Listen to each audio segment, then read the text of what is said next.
Hello, my name is Debbie Boone, and I want to welcome you to my podcast, The Bend, where we explore how successful people navigated the path and emerged in a better place when life threw them an unexpected twist.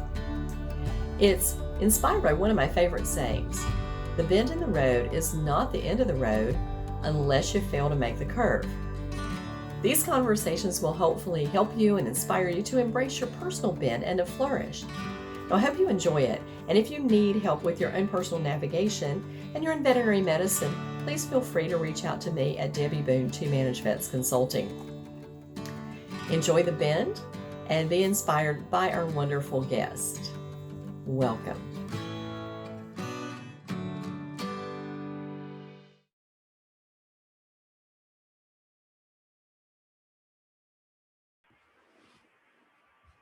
All right, we are recording. So welcome to The Bend. And today I have a very special guest. I like to think about Josh. He's like, maybe he's my younger sibling in psychological thought. How about that? Because we really do believe a lot of things about building culture in hospitals and how you treat your people as managers. He believes that all veterinary professionals deserve to feel fulfilled by their work each and every day. Amen, Josh. And through his company, Flourish Veterinary Consulting, he combines more than 20 years of veterinary experience, a master's in applied positive psychology and coaching psychology, and education in positive leadership and positive organizational scholarship to empower veterinary organizations in cultivating environments where veterinary professionals live. And Josh's last name, I just wanted to clarify this for everybody, is Vaisman. Vaisman, yes, Vaisman. Well done. Well done. That's right.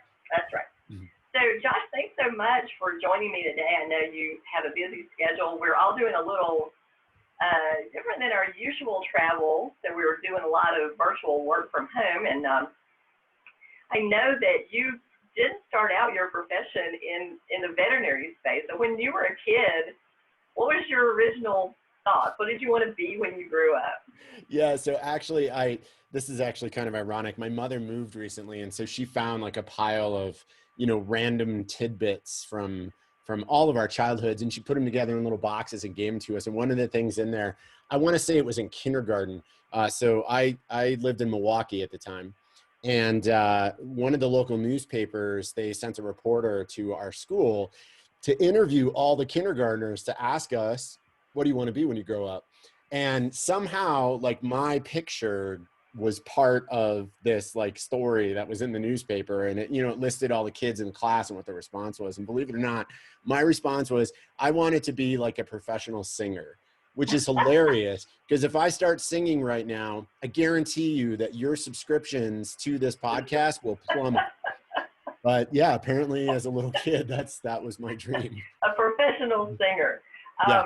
It's really funny how our perspective changes as we grow up, and then reality might set in because, and of course for me, my name is now Debbie Boone, and I got married in the 70s. So Debbie Boone's "You Light Up My Life" was the #1 song the year I got married. And so one of my social media challenges is to not get muddied with the Debbie Boone who sings "You Light Up My Life" and instead be Debbie Boone, veterinary CVPM, whatever. Right. They're out there. Yeah. It's a great song, by the way.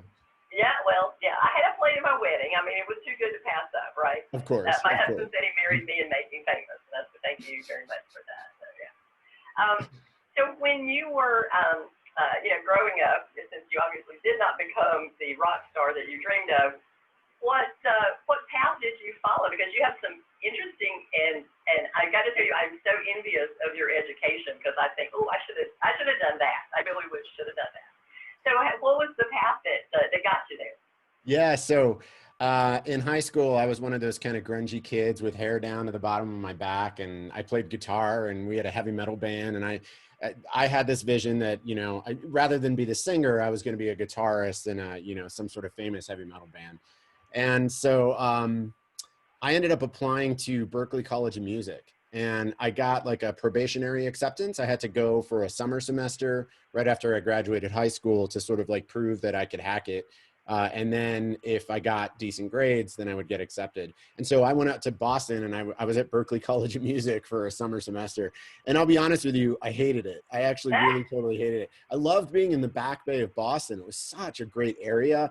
And I met some pretty neat kids out there, but I don't know, it's just it's so cutthroat, and, you know, everybody wants to, I've never in my life had such a struggle, like really making good relational connections, because everybody was so much more interested in where you were at with your instrument than who you are as a person, or at least that's how it felt to me.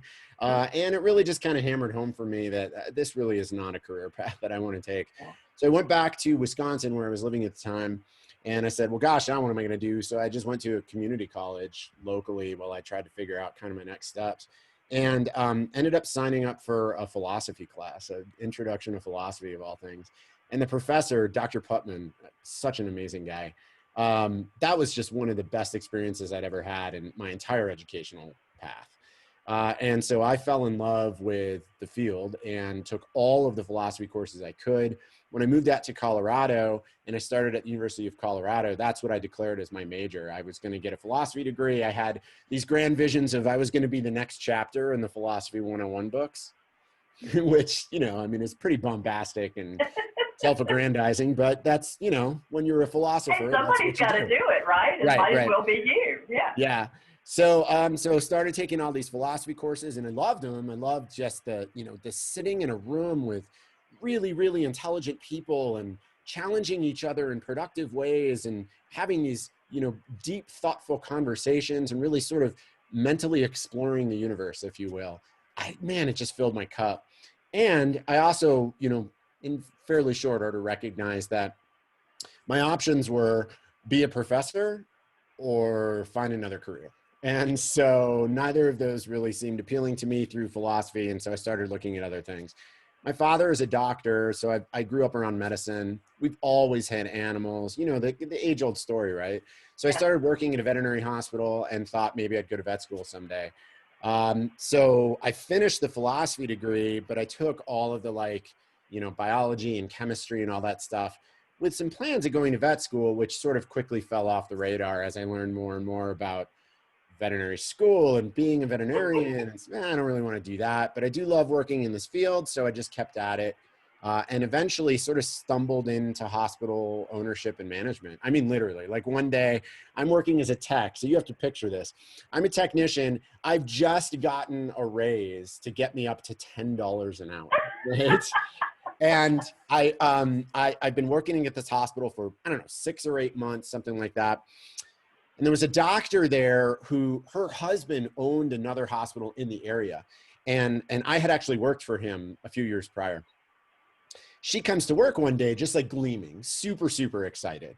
Hey, you know, we sold our practice. We're going to retire. We're going to travel the world.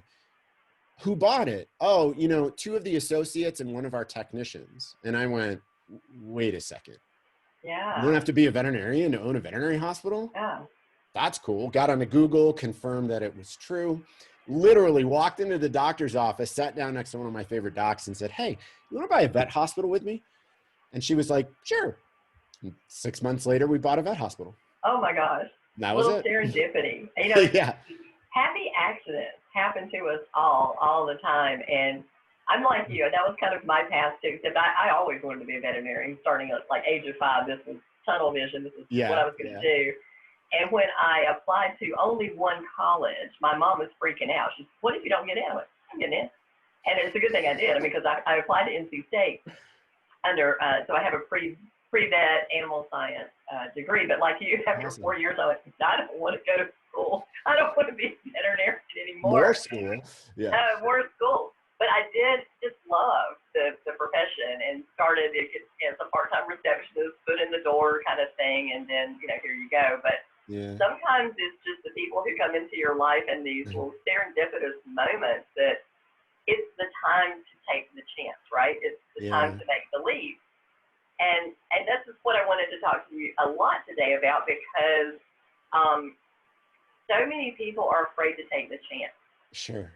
And you and I talk about fear and change and the all the challenges that brings. So tell me, when you stepped into that office and said, hey, let's go buy a veterinary hospital, tell me your mindset. Were you afraid, or did you just do it and not even think about it yet until maybe later the fear came? Yeah, that's a really good question. You know, I got to be honest with you, thinking back on it now, I don't think I really was that afraid. And I'm, you know, if I'm being perfectly honest, there was probably a little bit of ego to it. You know, the hospital that I was working at, it was a well-known, relatively successful practice. It had been around for decades. And I looked at how the leadership handled things there, how it worked. You know, we had essentially a single owner who was in the practice 10 or 12 hours a week, which in and of itself, I don't think is a bad problem or bad thing, so long as there is strong leadership in place. But there wasn't. She had, you know, she had a woman who was in a leadership position, but was really kind of a glorified, you know, administrative assistant. She didn't really have any true autonomy, no real authority. It was very cliquey there. And I looked at things and I said, well, gosh, you know, if this practice can do so well with this absence of real leadership, I can do at least that, you know? Yeah. And so, I mean, I really do believe that there was a little bit of ego there, but I don't know. I think that, you know, just going into that thought process, for me, it was just kind of like, you know, what's the worst thing that could happen here? Mm-hmm. I could totally fail, and then, you know, there's an asset to sell. Or, you know, the worst thing that could happen is we fall flat on our face, we go out of business, I have to declare bankruptcy, and I'm still a technician making $10 an hour. Right. Yeah. You know? Yeah. And so I don't know, I guess maybe it was the dream of the opportunity so far outweighed the fear of the risk that it just made it worth taking the leap. Yeah.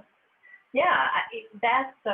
I think that's true for a lot of people who do that, who take the risk.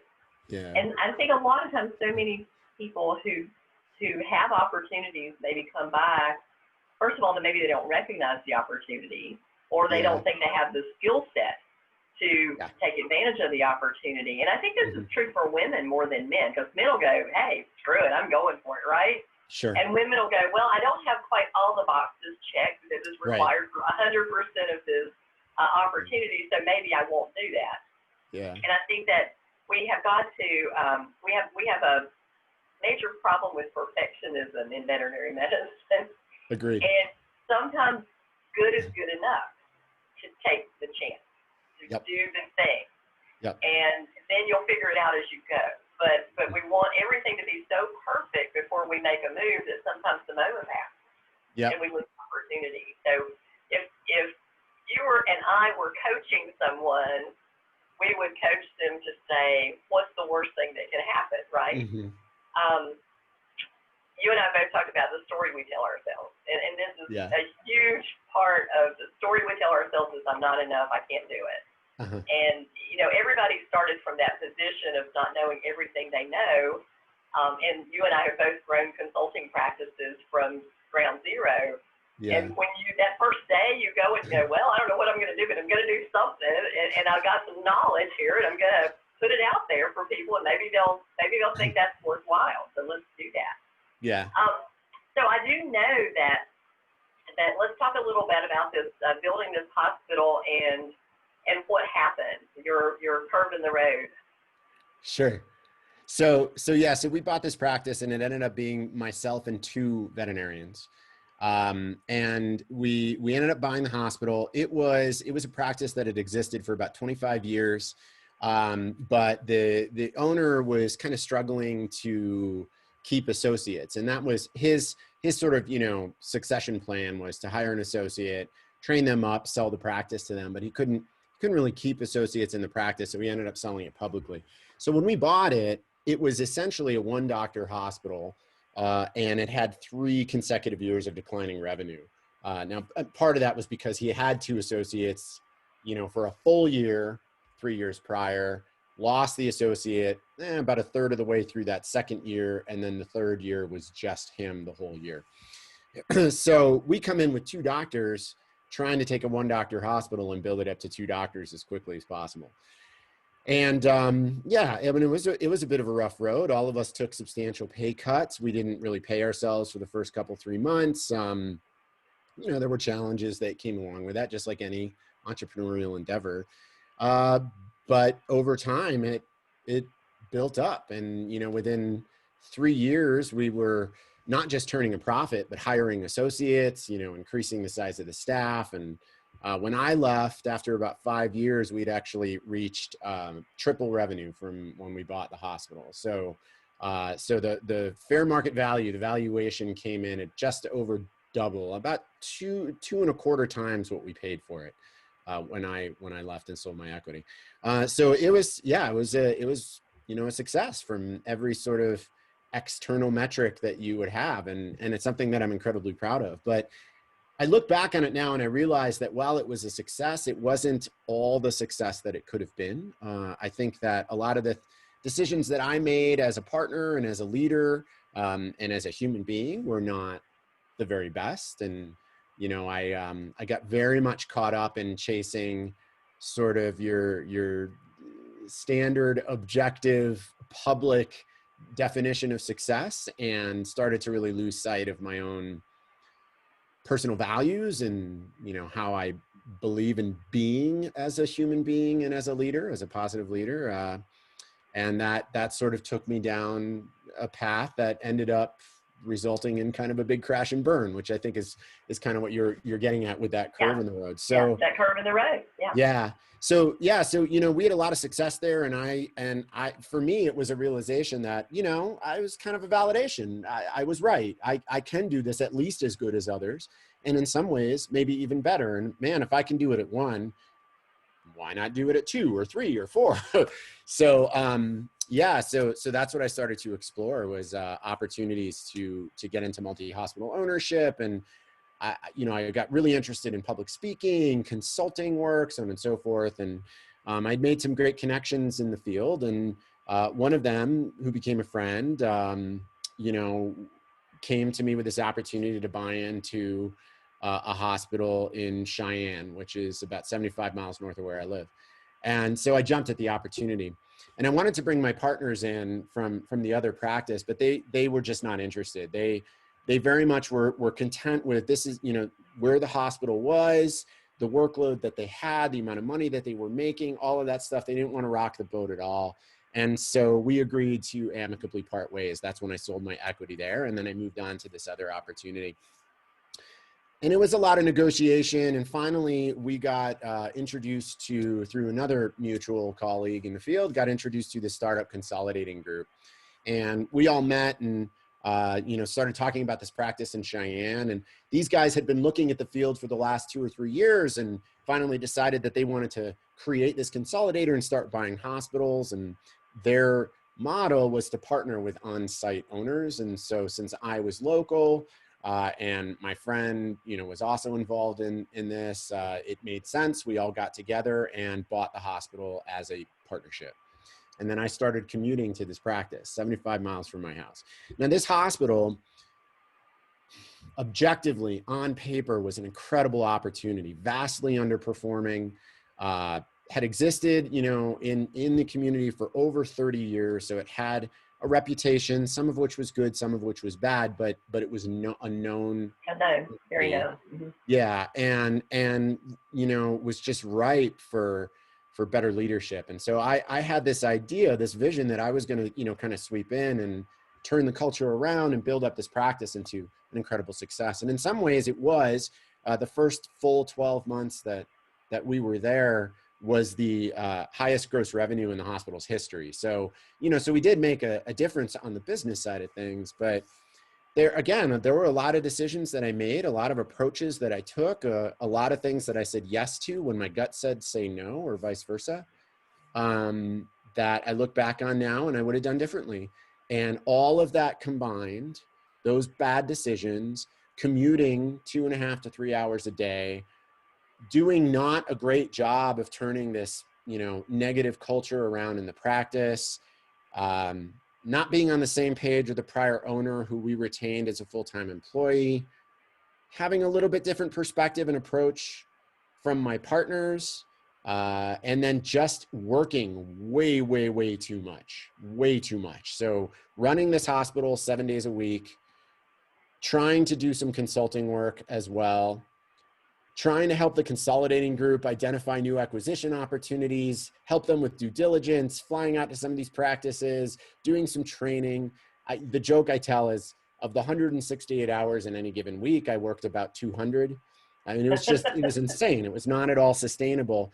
And so even though I was making all of this money, like at this point in time, I'm making more money than I've ever made before. I have unbelievable opportunities in front of me. And internally, I was just completely struggling. But I thought that's what you're supposed to do. Gosh, Debbie, it's, this is America, right? It's America, that's right. Let's just you work your kill ass ourselves off. and burn that candle at both ends, and Exactly. until we just keel over dead with a heart attack. That's what we do. So I thought, stop your bitching, stop complaining, look at what you have. People would be jealous. Put your big boy pants on, your big boy pants, and just keep going forward. So that's what I did until I couldn't anymore. Mm-hmm. And I had this like epic burnout. Like, I mean, it's amazing for me to think back to this experience. So it's a March morning and I'm in the kitchen and I'm scrambling eggs for breakfast for my wife and I suddenly just stop and burst out into uncontrollable tears. And I couldn't stop it. And it wasn't like something specific happened. It was just like the thought of getting in my car and driving that 75 miles one more time was so unbelievably unbearable that I just didn't know how to cope. And so, yeah, that was kind of my rock bottom. Yeah. So I think it's so telling that you said I had all the trappings of success, but emotionally and just mentally, it wasn't there. Yeah. So it's. I mean, we always know that money doesn't buy happiness, but it can also buy a lot of misery. And so I think that one of the things that I wanted to talk to you about was boundaries, because apparently your boundaries didn't exist at this point, and you had just said yes to everything. And I think that sometimes, as an entrepreneur, and I know that I've been guilty of that too, that you are, especially as a consultant, because you don't know where your next paycheck is coming from. Mm-hmm. It's completely driven by you and your ability to rainmake. Yeah. So do you say yes to everything? And do you just keep driving yourself to the point where, well, yeah, I could do one more thing, or yeah, I could do one more thing. 15 years into it, I will tell you that you cannot. Right. and at some point you have to say, I'd love to do that for you, but I can't do it for 6 months. Mm-hmm. And are you willing to wait for that? Yeah. And some people are yes, and some people, well, I can't wait that long. Well, here's another person. I'll refer you over to somebody else, and maybe they have the bandwidth, but I don't. And because it's simultaneously, you have to live your life. Yeah. And for many, many years, I have taught people, you only get one shot at this. Yeah. You better enjoy it, So life has to be lived and work has to be done, and they should integrate well together so that you enjoy both of them. Yeah, agreed. Yeah. So what happened next? Yeah. So what happened next was it took a lot of cajoling and support from people who care about me, because even then, in that moment, I wasn't going to stop. I just didn't think I could. I couldn't give myself permission to do so. But, I have a very loving wife who's incredibly supportive and cares a lot more about me than dollars. I found myself a really good coach, which made a huge, huge difference in that point in my life. And they helped me give myself permission to not have to be that way, which was huge. Ultimately what it boils down to for me, Debbie, is that I had built up a habit of creating a lifestyle that was meant to meet the obligations of other human beings. So everything that I did, every decision I made, every thought that I had, every behavior, every action was put through the prism of what do my partners seem to want and need? What does the business seem to want and need? You know, what do the people around me seem to want and need? And whatever I need, it didn't even come last. It just didn't enter the equation. And that's not an okay way to be. If you're living your life entirely for other people, you're not going to succeed at living your life well. You can't thrive under those circumstances. And so it took me a little while. It took me a few months to kind of wrap my head around that. And in that, you know, I realized that a lot of the way that we do things in vet med, that's, you know, it contributes to us building those kinds of habits. And those habits are not energizing, they are depleting. Over time, our performance and our well-being will suffer. Now, I'm not saying that we can't be givers. We need to be healthy givers. I don't know if you're familiar with the work that Adam Grant has done, his book, Give and Take. But he's done some pretty rigorous research actually on this concept and this idea that there are sort of different types of people. There are givers, takers, and matchers essentially. And takers are blatantly obvious. Like we know when we see a taker. A really good example of a taker is somebody who kisses up and kicks down, right? Mm-hmm. You know, Yes. they're truly just out for themselves, and they will take whatever they can. Interestingly, across his pretty robust and very extensive research, he finds that they're not as common as we tend to think. You know, true takers, maybe only like 10% of the people that we encounter in the world, which means that And they have 90%. a little some sociopathic tendencies too, because they are very self-centered and self-seeking. Yeah. Yeah.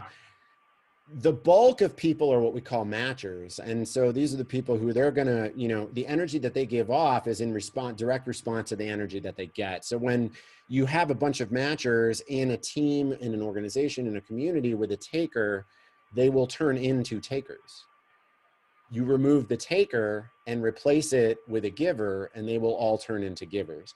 Now, givers are generally good, and in the long term, we find conclusively they succeed more, on average, more consistently than takers do. Givers succeed better if they are healthy givers, meaning that they are givers with boundaries. And what I had become was a giver of obligation. And so I couldn't have any boundaries. And I think that a lot of the way that we do things in vet med, the way that we lead our organizations, the cultures that we develop, the expectations we have for ourselves, the hidden curriculum in our schools, it all contributes to us becoming givers without boundaries. And that's not healthy. So I decided at that time that my new mission, because of my personal experience and what I started to really have this vivid view of in our community, my mission was going to become finding a better way. Finding a way to help us embrace an approach to leadership, an approach to culture, an approach to relationships and how we do things that enables people to be healthy givers in veterinary medicine. Because we are called to this work for a reason. We want to give of ourselves to the world. We want to feel like we're contributing in meaningful ways. So we need to have an environment that allows us to do that in a healthy way. So I decided to leave everything, and I was on a mission. I was going to discover this better way for the whole community. So I sold my equity. I resigned my position as hospital director, trained up a replacement. I left the consulting firm that I was involved in, and I left the consolidating group, and I went back to school. And I just started like absorbing knowledge and information. And I really wanted it to be from an evidence-based background. I didn't want to, you know, just read, you know, hoity-toity feel-good things. I wanted it to come from some sort of a scientific background. So that's how I got attracted to positive psychology, because that's what it is. It's a rigorous scientific, you know, a field of study. And that sort of led me into discovering positive organizational scholarship, which is the same kind of thing, positive leadership, the science of positive leadership, organizational and industrial psychology, all these kinds of things that take a rigorous research approach. They're basically sort of the collective umbrella of the science of human thriving under the auspices of work, and acquiring this knowledge so that I can bring that to the field of veterinary medicine in really digestible and applicable ways. So that's what I do now. That's where Flourish came from. So I launched this company to take all of that knowledge that's coming out of science and bring it to our community so that folks like you and, you know, the managers that I talk to and the hospital directors and medical directors and hospital owners and technicians and CSRs and everybody can play some sort of a role in cultivating the environment that allows us to be the healthy givers we deserve to be. I love that. I do love that. I agree with you so much. So much of my, I guess, expertise comes from just having grown up in a different business environment. My parents owning restaurants, very much hospitality, customer service, but also an environment where my parents believed if you looked after your people looked after your business. Yes. And it's the only way I knew how to do it. So when I went into work in veterinary medicine, I brought that with me, the hospitality for the client service part of it, but also that protection of my team. And it astounds me still that people go, I don't have time of the day to go to the bathroom. And I went, my staff had an hour for lunch. It was blocked out. It was scheduled. It was controlled, and you went to lunch. Right. And at night, we locked the door and we went home. Mm-hmm. And maybe one of my doctors would come back and check on a hospitalized case every now and then, but honestly, we went home. And so when I got out and I started consulting, I was almost astonished at the typical veterinary hospital that said, oh God, we're here writing records 2 hours after we close. And we never get to go to lunch, and we never get to go to the bathroom, and our clients are calling us all hours of the day and night. And I went, this is all stuff that you have created.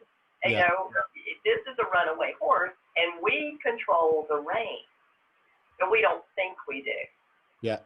And I think there's such a scarcity mentality a lot of times in veterinary practice that I've got to take it all, I've got to do it all. I can't make anybody mad. I can't not have every one of those clients, even if they're not my ideal customer, right?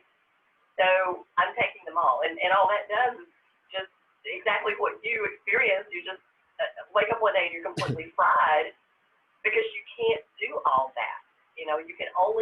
You only have so much bandwidth, so many hours in the day. Yeah. And if your brain is in a constant state of agitation, you can't even think how to get yourself out of it. Right. Exactly. That's the other thing too. I think I told you I was driving home last night from a trip, and it was 4 hours in a blinding rainstorm. But I was binge listening to Brene Brown's podcast. And she had an author on there who had written a book called Stretch.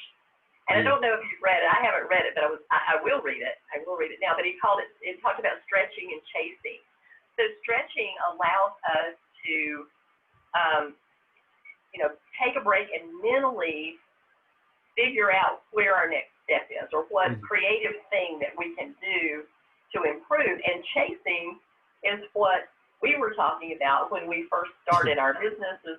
It's constantly looking and here's the next thing I have to do, and here's the next thing I have to buy, and here's the way I have to look, and here's the way I have to act, and here's the stuff I have to, house I have to live in, and all these trappings of supposed success that are based on what other people have told us matters rather than what really matters to us.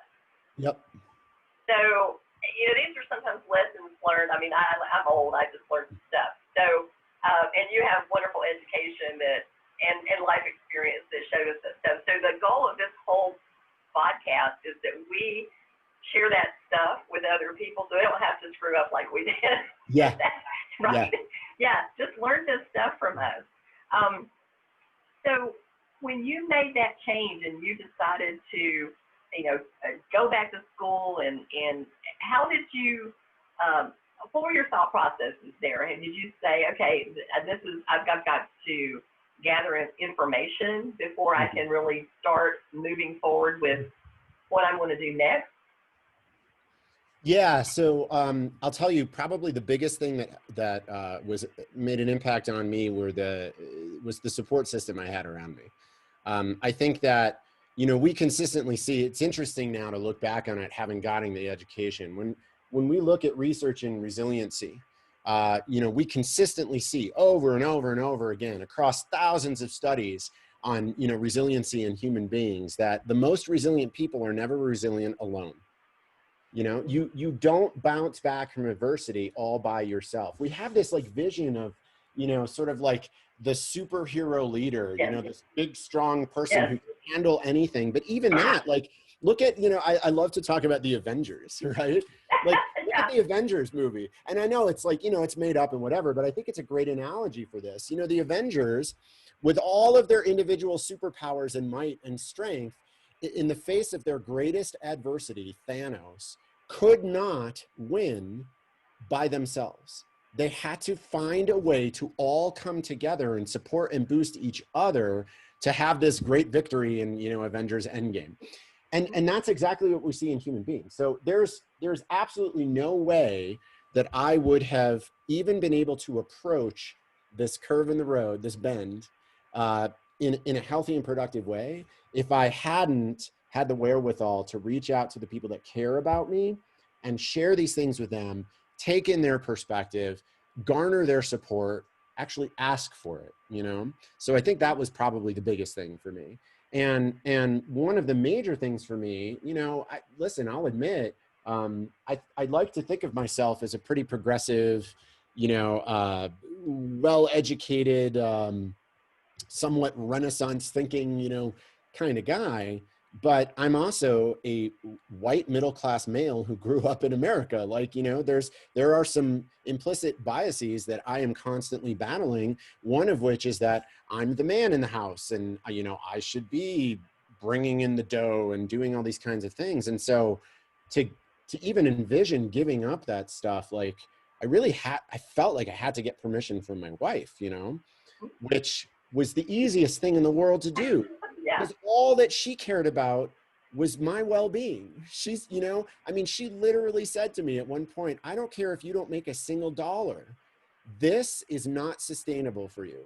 You have to make a change, you know? So, you know, but I wouldn't have even had that permission if I hadn't sought it from her. So, you know, having that connection and using that connection was really vital for me. And then starting to get comfortable with discomfort.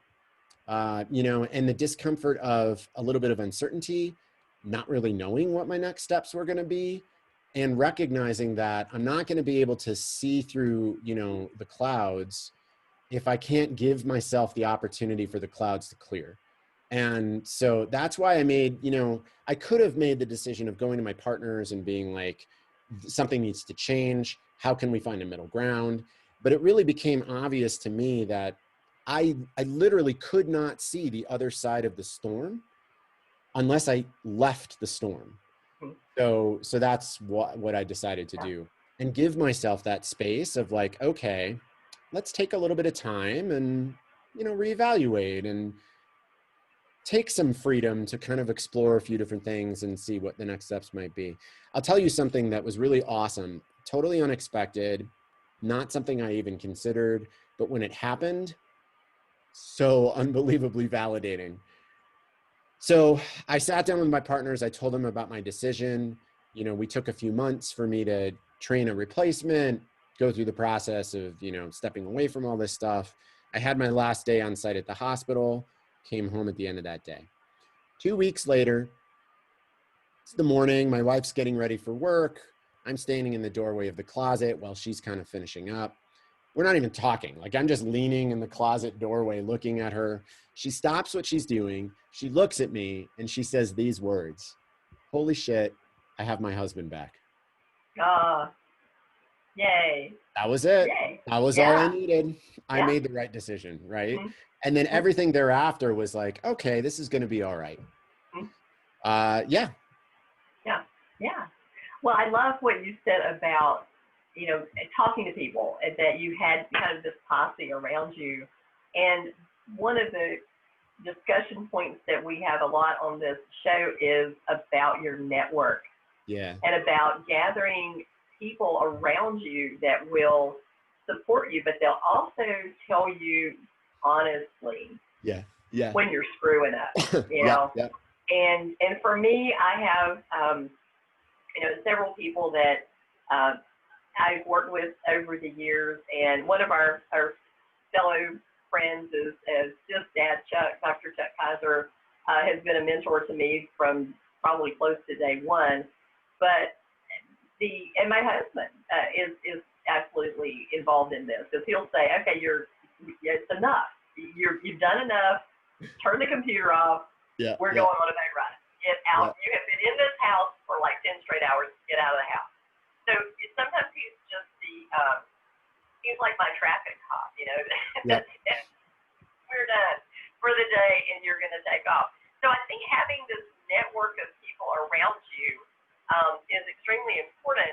But talk a little bit about how you develop that network, because I think a lot of people they get very isolated or insulated maybe in their little realm, and they don't ever go outside of that, or don't think about coming up and asking somebody who maybe has a lot of experience, or even coming up to either of us at a conference, and taking that, I guess it's a fairly brave move to come up and speak to the speaker.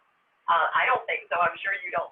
It tickles me. I love it when people come up and talk to me. Me too. But some people are just really intimidated by that. So tell me how you developed this really cool network of folks, because we have a lot of cool network of folks that are concentric circles for each other, that helps you during that time.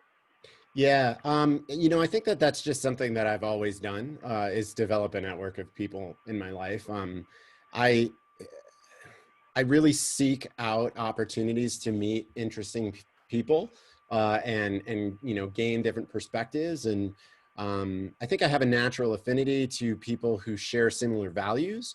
It doesn't mean that they think the same way. It doesn't mean that they believe the same things. In fact, many of them think very differently and believe very different things than I do. But so long as the core values kind of align with me, then I really love to find ways to weasel my way into their life. And I've just always kind of collected people like that. During those difficult times, I definitely started to call on a few of them with regularity. And I had to make that intentional effort. You're absolutely right. It can be very common for us when we get into this kind of survival mode to become insular, to just want to do. And sometimes the better approach is to stop the doing and connect. And in the connecting, you're actually accomplishing so much more than you are in just do mode. But that's, I understand that can be difficult. When you feel the pressure of all of these obligations, you want to meet them. So I think I've just sort of developed the habit, and very acutely over the last few years, developed this habit of maintaining special, important connections. One of the big things that I did at that time in particular too, was I reached out to the people who care about me, who I trust, and asked them who can help me now. And that led me to starting to work with this coach who was absolutely life-changing for me. And having somebody like that, somebody who can be both objective and caring, is really, really valuable. There's a organizational psychologist by the name of Tasha Eurich, and she did a pretty extensive research project over about 4 years on this idea of self-awareness and leadership, and how those two things really go well together to create high-performing leaders. And so in doing this, she discovered just a lot about this idea of self-awareness. And she started to call people who are self-aware unicorns, as she started her research and started to really look for, using really strong validated tools for measuring self-awareness, look for truly self-aware people so that she could study them. It became increasingly difficult for her to actually find them. Based on her research, she determined that somewhere around 10 to 15% of us are like truly self-aware, that to meet her criteria, which means that at any given point in time, as she would say it, 80 to 90% of us are walking around the world lying to ourselves about lying to ourselves, which is yeah. So anyway, yeah. So one of the big findings from these unicorns, these self-aware unicorns, is that same kind of thing. Like, people are not resilient alone. You never find somebody who's like a truly resilient human being who's done it their whole life by themselves. They are resilient because they have support. And it's the same thing with self-aware people. Self-aware people consistently have what Tasha Eurich calls loving critics. People who care about them, who genuinely have their best interest in mind, who want them to be the best version of themselves and succeed, and can be candid and honest with them. And so I sought somebody like that out. And that's what I found in this coach. And this, I mean, I'm telling you, inconclusively, totally conclusively, sorry, I would not have been able to muster the courage to take the steps that I took in that time in my life if I didn't have my coach, Beatrice, helping me do that. Yeah.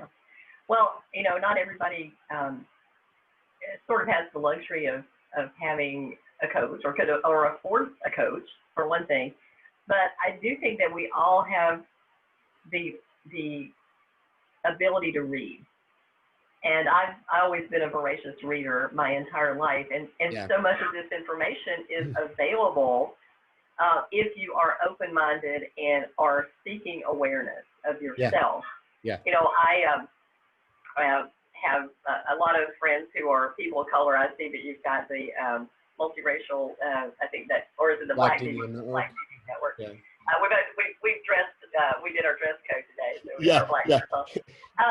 But that awareness of bias, I think is something that we do go through life a lot and not realize that we are shaming people and that we do have biases. And they're not intentional biases. They are biases that we grew up with because we did grow up in, you know, you're a white guy, right? So there's a whole, I mean, you're at the top of the totem pole, man, is when it comes to privilege, you're up there. Right. And, you know, and I grew up as a young woman, a child truly in the 60s and 70s, and looking at, we've had a lot of chatter about Ruth Bader Ginsburg, and so I'm a product of that generation who, we couldn't wear pants to school. We could not have a credit card in our name. You know, your career opportunities were extremely limited as a woman.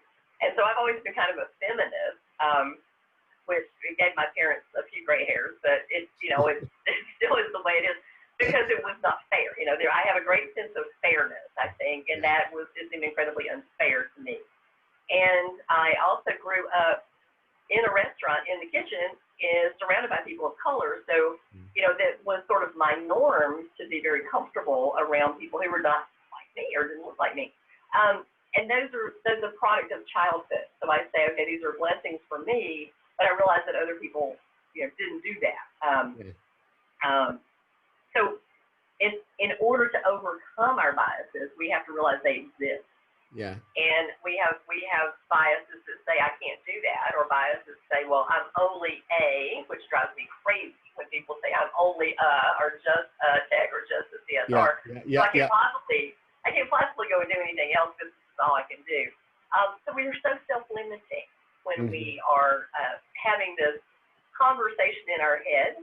That is an inappropriate conversation. So I think that, you know, the advice that you gave to go and seek somebody who will give you honest feedback, who will shine a light on the story that you're telling yourself. Yes. And say, really, is that really the story? You know, does that, you know, think about it now, because you're saying, you're talking about it emotionally. I want you to think with your smart brain, not that limbic brain response, and tear that down. You know, just break it down. And you have to do it yourself, you know, because they can sit there and shine the light on it and ask you the appropriate questions, but it's a self-revelation. Yes. And until you reveal it to yourself, it's not sticky.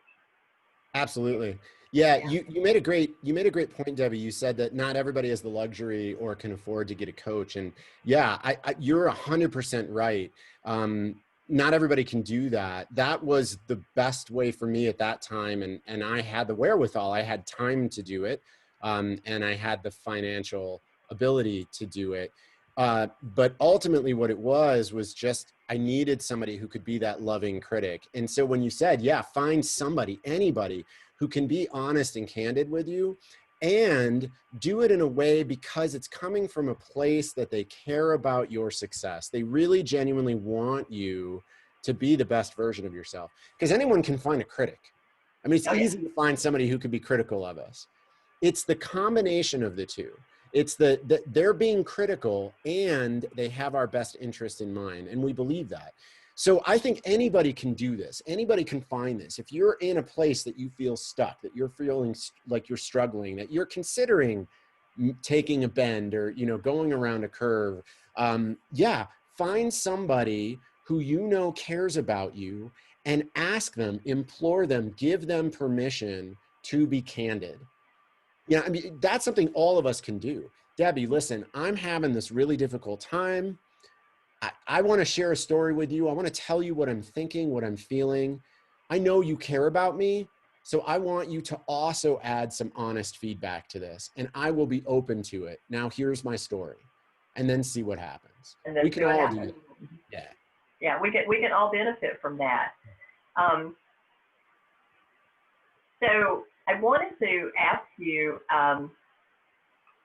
if somebody was going to make like a career decision right now, well, I want to backtrack a little bit because I want to talk about, you talked about resilience is not done in a vacuum.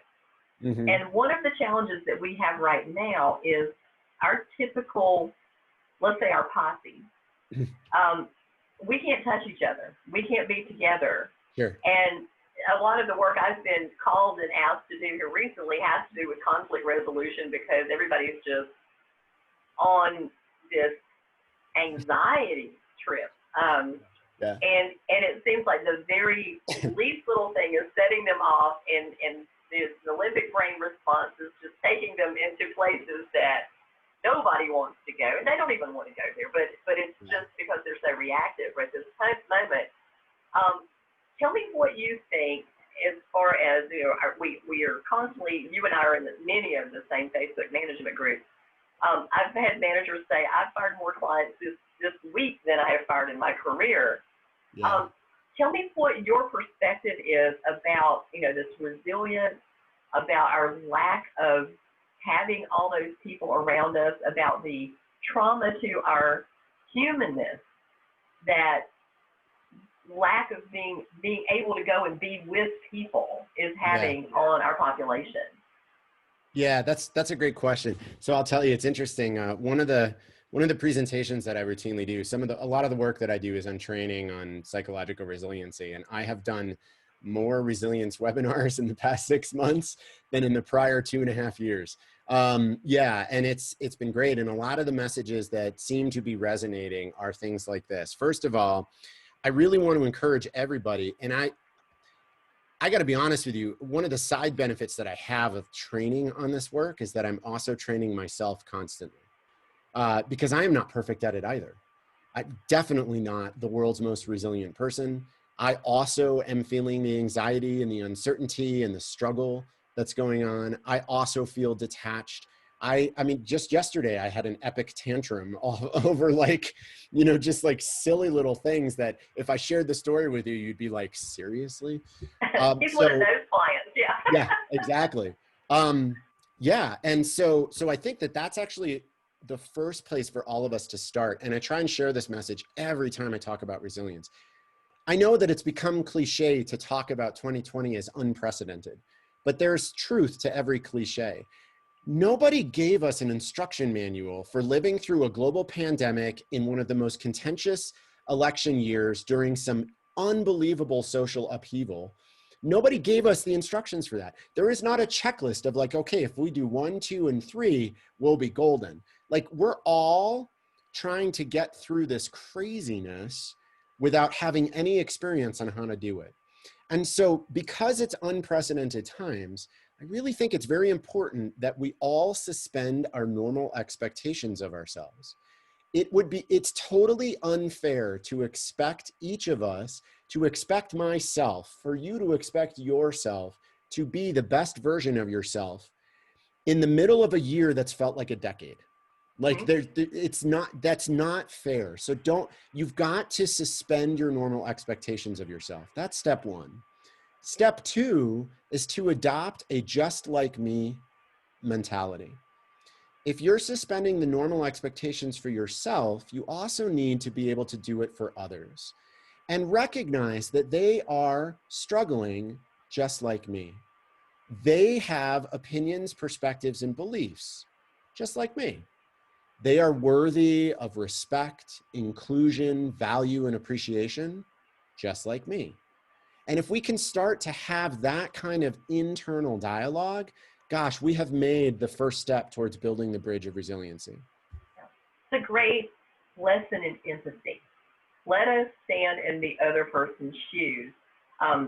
You know, over the years, I've coached and done a lot of communication training with veterinary teams, and I was always the one, and of course you manage, so you know, we always get the, let's call it the shit end of the stick when it comes to dealing with the difficult customer. But for me, it never bothered me. I was always the one who almost kind of enjoyed it, and because it was a personal challenge. I looked at it as a personal challenge, how to make this person happy, and how to really bring out in myself all the knowledge that I had about humanness, about you know, how this person was thinking, how to be that, to move myself from this side of the exam table to the other side of the exam table, and to think what it would feel like if I didn't know the stuff I know about this situation. And people go, how can you do that? I mean, people have done everything from, one girl says, this customer called me fat. I went, that's hard. I get it. They say stuff that's there, but understand that it's very similar to that animal that comes into our hospital that we, you know, maybe got hit by a car, and we know that we need to treat it, and we're trying to help it, but it doesn't know that. It just knows that it hurts, that it's afraid, and that you are possibly going to exacerbate that situation. And so if you think about the human reactivity in the same way that we think about animal reactivity, and look at mitigating it with kindness and empathy and listening, rather than moving forward and trying to force action, then we will all be much better off. You know? Totally agree. Totally agree. Yeah. So it is, we can really, one of the things I learned when I was taking my fear-free certification as I was cranking through this course, and I got through parts 1 through 7 like a breeze. And I went, I teach this about humans all the time. This is human. When I got to section 8, it was about drugs. I went, I'm in trouble because I'm not a tech. I've never given an injection except my own dog. I am in trouble here. So I struggle with 8. I was an A+ student until I got to section 8. But really understanding animal behavior helps us so much with human behavior, because the brain's the same, the reactions are the same, the hormones are the same, and we just really need to understand and diagnose the emotion here. And I've taught a lot of doctors that, because if they are diagnosticians, they understand how to sort that out. And if there's just gut reaction, let me say, oh, what emotion is happening here? What is the reality? Let me see what made this action happen. Let me see how I exacerbated that, you know, inadvertently, but I did. And what is this really anger? Because chances are it's not. It could be fear. It could be disrespect. It could be, you know, a lot of different emotions. But we're not very good as humans on understanding true emotional, the difference of emotion, because we know, are they disappointed? You know, that's another thing that we continuously do. Maybe disappoint people. Are they surprised and blindsided? So if we get better at understanding that emotional circle, and I know you know it well, what emotions are these? You know, because we just go, they're mad. No, they're not. No, they're not. And no, we're not either. We're you know, we feel attacked, but maybe we feel embarrassed. You know, and embarrassment and shame is a huge emotional trigger. Absolutely. Absolutely. No, you make some great points. And I love that you keep using the word understand. You know, I think one of the things that's important for folks to understand is that when we talk about things like empathy does not equate to permission. And that's a really important, you know, thing to get. So you mentioned this gal who had this, you know, upset client call her fat. Like, you know, trying to get to a place of understanding there does not mean that you give that person permission to treat you that way. You know, so I think that, you know, when these kinds of things happen, our tendency, we feel attacked. We might feel embarrassed, which you're right, could definitely contribute to an experience of shame. And that's going to put us immediately on the defensive. We can react from, what our amygdala is telling us, which is either going to be to get the heck out of there or fight back. Screw you, you a-hole. You're not exactly the skinniest person on the planet, right? And listen, Right. that, in the moment that can definitely feel good. But if the goal is to come to some sort of productive resolution, if the goal is to create a scenario in which things get tamped down and we take care of this pet, right? Then having a reaction driven by your amygdala is not going to be productive. So I think we need to recognize that, okay, I am feeling attacked. I'm a little bit ashamed of what they said. I'm angry, and I the blood's starting to boil. And this person is clearly upset about the situation. I don't know what has contributed to that. That doesn't give them permission to treat me this way. And then you can choose to respond. Hey, you know what? I can see that you are very upset right now. And I want to do everything I can to help, remediate this situation. And it is not okay for you to call me names. We can empathize and not give permission. Right. There's all these kind of cliche statements. There was one we were talking earlier, and I thought about it, and I don't remember exactly what you were saying. You were talking about, kind of the way that we lead and the results that we get. And it just made me think of this statement that's been rolling around in my head constantly lately. Every system is perfectly designed to get the results it gets. Right? Yes. Every system is perfectly designed to get the results that it gets. We have a choice. We have an influence. We have some control over the systems that we lead. Right. The one that keeps coming to mind for me here with this this permission thing is oh gosh, now I lost it. So it's not just me. Not just you. Here's our COVID challenge: is our brains just go out here somewhere. And whoa, where was I going with that? 2 seconds ago? Yeah. I had it. It'll come back. It will come back. It's just a little fuzzy. Just a little fuzzy. It's this one. Now I remembered. We are treated in exactly the way we give permission to be treated. And so we want to think of that as sort of like only in the preemptive sense. Well, I didn't tell that person it was okay to call me fat. No, you're right. You didn't. But how did you respond when they did? And if we respond in a reactionary, defensive, meeting the anger with anger kind of thing way, then I'm sorry, we have given them permission to do that. If we can find a way to respond in I see you, I hear you, and what you just said to me is not okay, we have withdrawn permission. And if that person persists, okay, now we get to draw a boundary and say, I can't help you here. Right. This is done. Yeah. But I think we don't want to go through that middle step. We want to we want to be timid. We want to be non-confrontational. We want to be non-reactionary because it's way too uncomfortable. Totally get that. It's uncomfortable for me too. I hate it. I really hate it. I would love to not have any confrontation anytime for the rest of my life. And I recognize that it's an inevitable and necessary part of the world. And so I'm going to lean into that discomfort and try my best every time. We want to just ignore that step and go from this person's a jerk, you're fired. Yeah, right. And that's fine. You can do that, but all you're doing is giving the next person permission to treat you that way. And then you're going to have to fire them. And I mean, are you going to follow that to its endpoint? You're just going to fire everybody that's mean? Yeah, it's bad for business. It's really bad for business. Right. And your personal life too. If you, I mean, this can affect friendships. And my husband is funny because I guess I'm very pragmatic about people, and he gets disappointed because friends don't do certain things. And I said, well, I don't get disappointed because I didn't expect any more than that out of them. And when they go above that, then I'm pleased. And so that's sort of the way I look at the way things will work.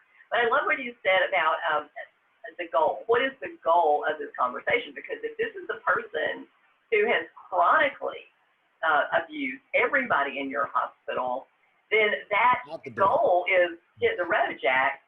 But if this is a really good client that has had a bad experience, and even if it's in an inadvertent that's something that you cause, you didn't mean to do it, then the goal is to salvage the relationship. Mm-hmm. So I love crucial conversations. Anybody who's ever read anything I wrote knows that this is like the Bible of communication to me.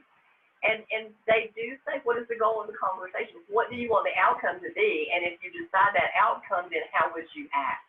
Right. Think about how you would act. And yes, I want the outcome to be that I salvage the client, that I help the pet, and that their behavior no longer continues to be derogatory. So right. That's the goal of that whole conversation mm-hmm. there. Uh-huh. And I love, there's another favorite book that I have called Talking to Crazy. And sometimes when people are in an amygdala hijack, which is what we're talking about here, there's no point of saying anything because they can't hear you anyway. Right. So letting them run for a while and giving them verbal I'm listening cues, like I understand, tell me more, I hear you. Yeah. I used to tell people all the time the most helpful tool I ever carried into any client confrontation was a pen and a pad. Yeah. Because what it did was validate that I was listening. Right.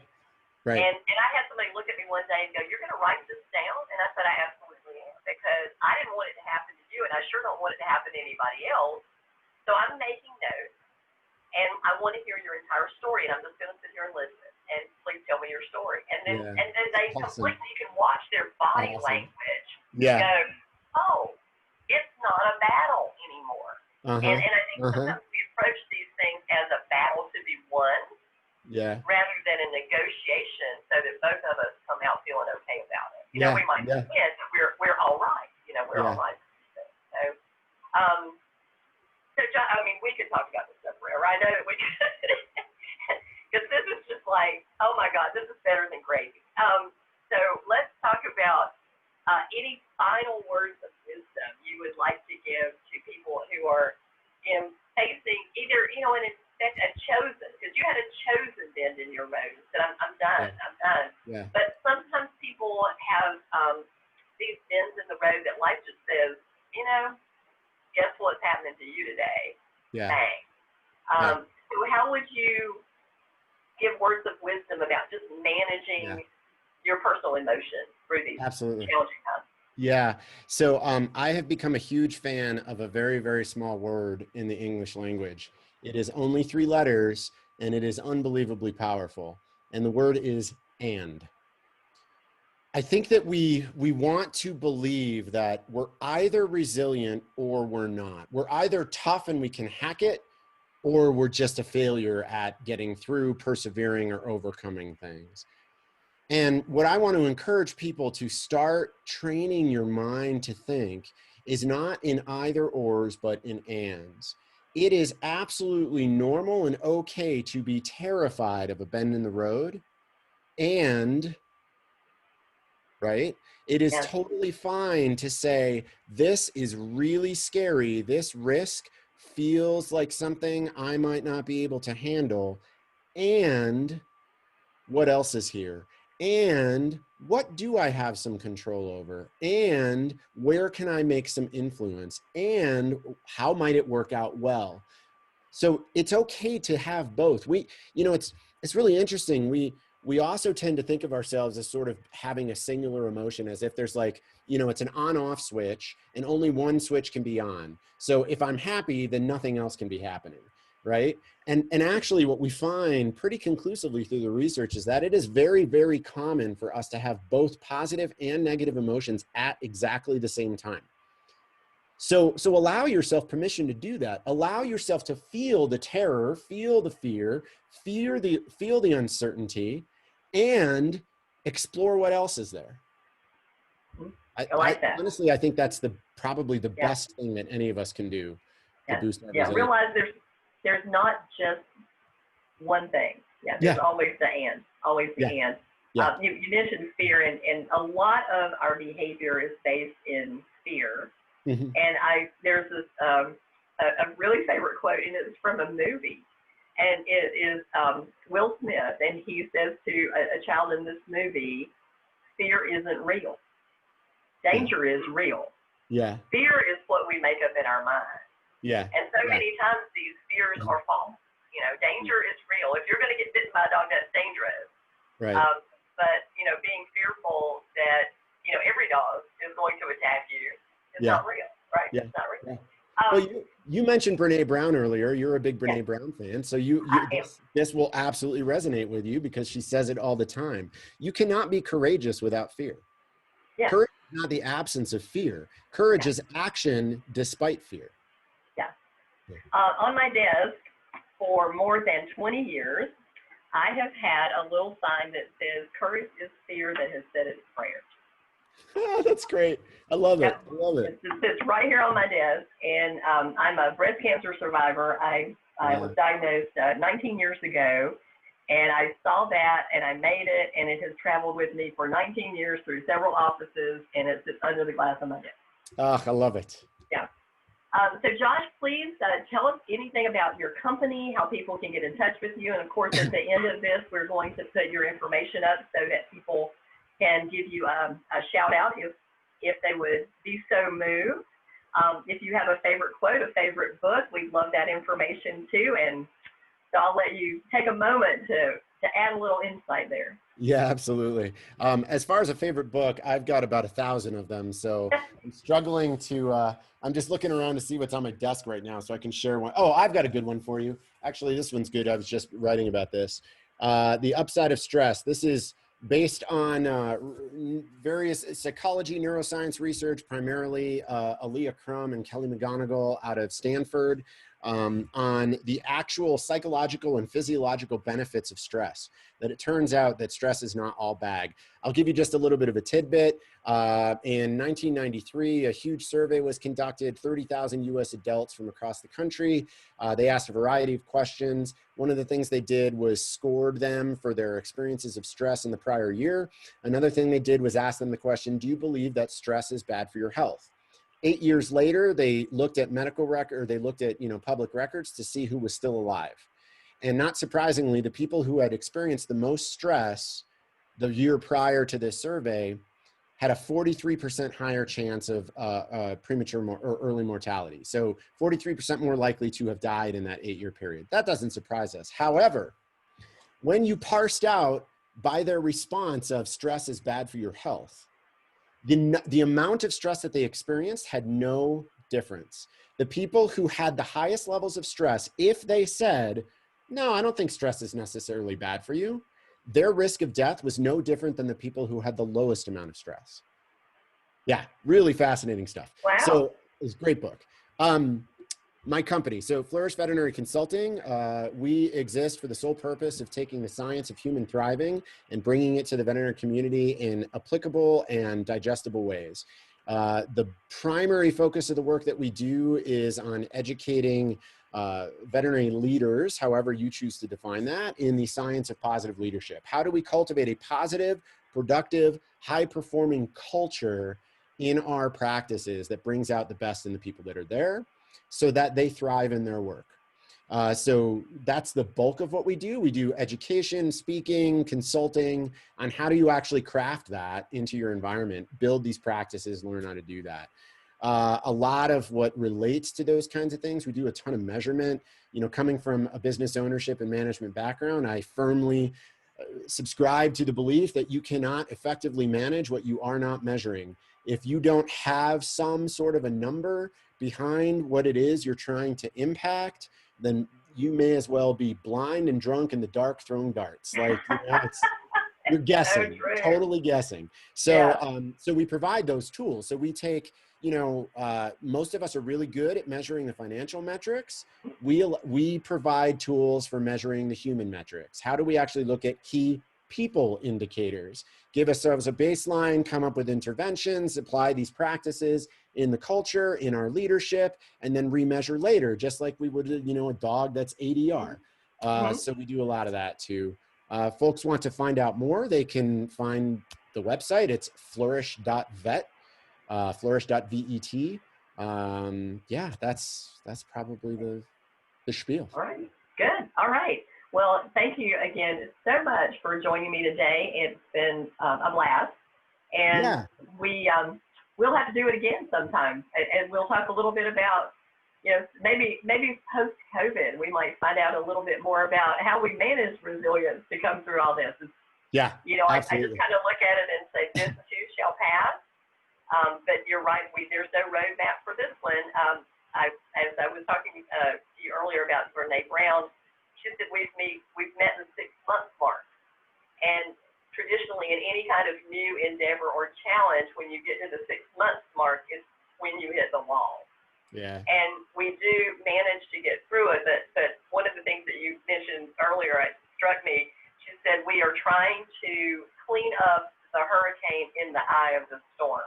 Yeah. Because we want to control something, and we can't control this. So we have to realize that maybe we look for things that we can control, small projects at home. I think that's why people are painting everything in their house. Everybody's house looks wonderful in my neighborhood now.